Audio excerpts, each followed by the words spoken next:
What would be the answer to the question, if it was placed before a group of lay people, what's the best treatment for infertility?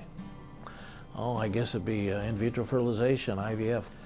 And the only reason they think that is because that's what we've been led to believe by the media. As Catholic faithful, it is our responsibility to educate ourselves on the teachings of the Church and to reflect those values in our lives.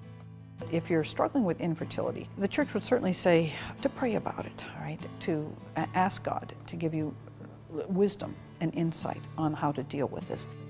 Couples facing infertility often look toward in vitro fertilization as a solution without even realizing that it violates the teachings of the Church.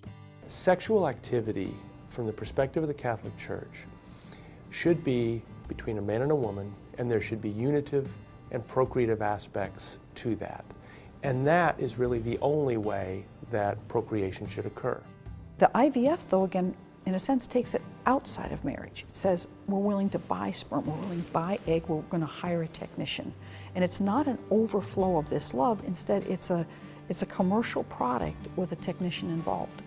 It's essentially trying to have babies without sex. Nobody explained to us truly how it worked, that they are, basically making babies in a dish. Some of them get thrown away, some of them work, some of them don't, and who cares?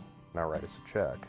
The end might be very good, and I don't think anyone disagrees with couples trying to achieve a pregnancy, to have a child, but the question becomes the means. There are the ways to do this that are actually more effective, and they're more consistent with what the underlying problems might be.